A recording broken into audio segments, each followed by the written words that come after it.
Hello folks, I decided to come out to a local McDonald's. I know there's going to be a lot of background noise, but these are not professional videos. This is just me getting some things off my chest. What I want to talk about today is what caring is, or as compared to a couple of words that are used, I believe, from indoctrination, socialism, and communism, and critical of that. Those words are things like giving, humanity, helping the needy, these type of things. So let's start with caring.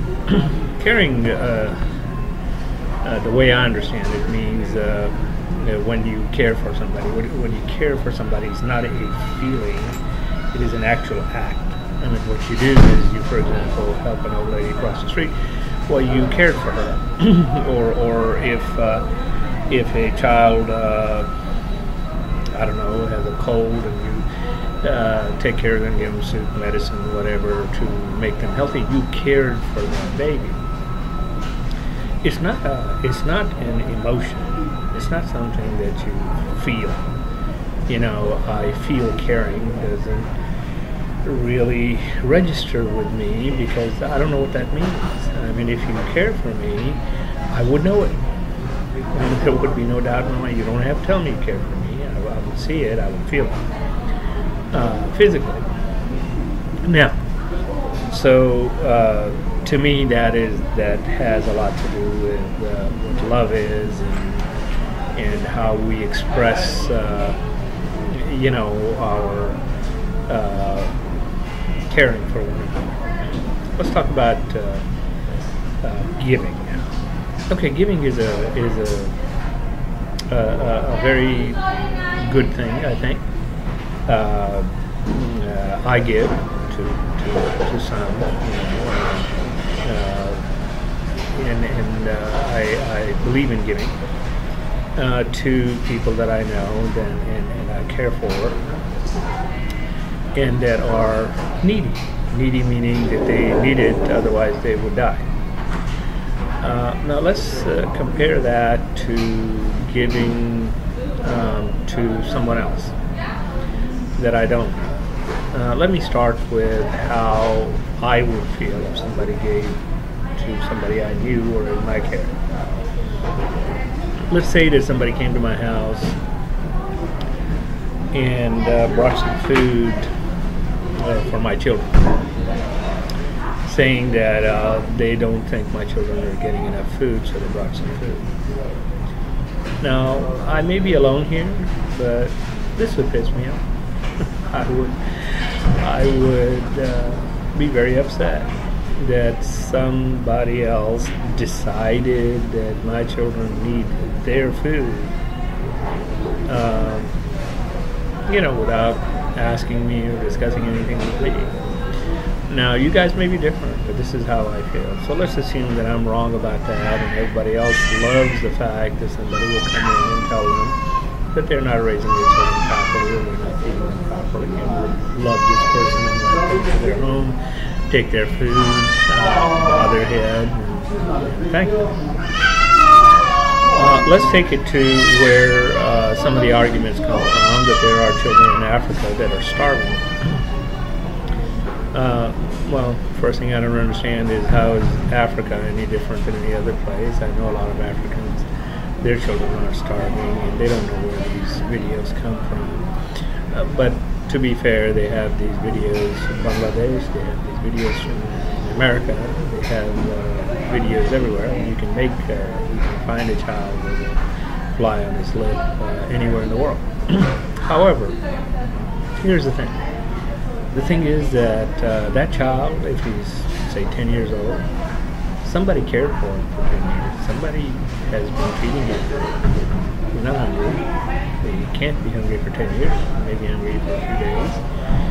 Because I think, the consensus is that in about 20 days you would die if you were hungry. So nobody can be hungry for more than 20 days. So the first thing is that this incessant hunger that seems to be in the world, there's millions people tell me that are hungry. Well, that's not true. There's actually all of us in the world are hungry every day. I mean, I eat at least 2 meals a day, sometimes 3, and I'm hungry if I don't eat those meals. And there's nothing new about that. This is a basic human function. All 5 or 6 billion of us, however many we are hungry every day. So that's not a good argument. The second thing I'm told is that they're starving.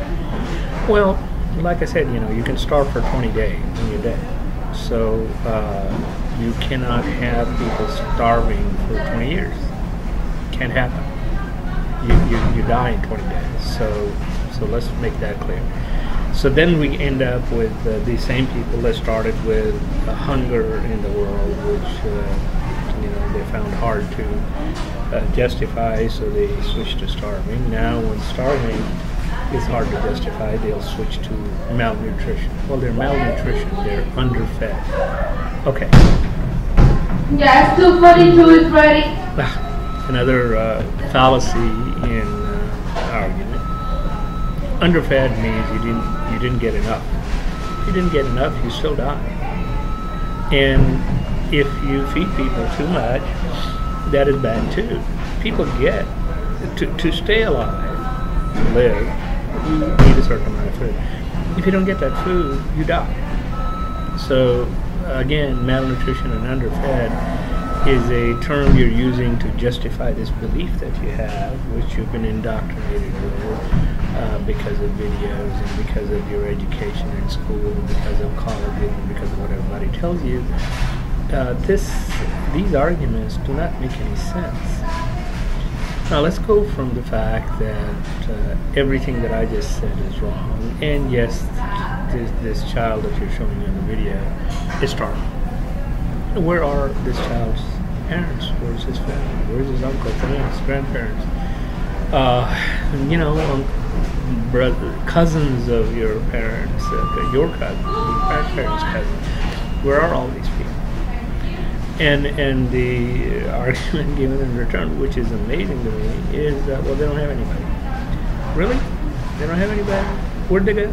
If you're spending millions and millions of dollars, you have an expensive camera, taking a movie of this child and sending it across the internet to raise money to feed this child. By the way, you're raising money. Nothing's going to the child. But that's another subject. So you're doing all of this, but you cannot spend 5 minutes trying to find out where the child's family is? Or is the family just off camera getting paid to let you film their child? Well, which is it? Doesn't make any sense for me. I've never met anybody who doesn't have any family. I've met people that are not with their family, either because of choice or because their family are assholes. But you know what? If you're going to come to me and tell me that somebody's in need, the first people that I want to track down is their family. Spend some of the money on that.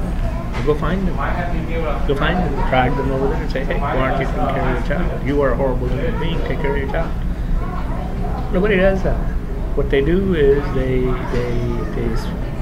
repost and send. They don't do anything. I mean, they just repost a whole bunch of stuff about how children are starving in Africa.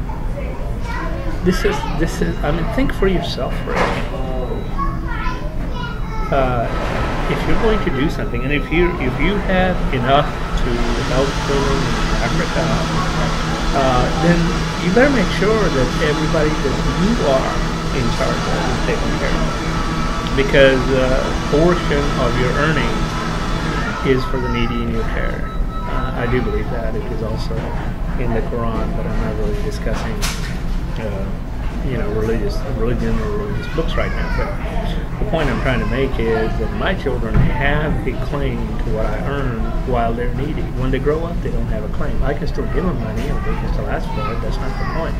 The point is that my natural obligation to my children is when they are needy, when they can't take care of themselves. Same thing with my parents.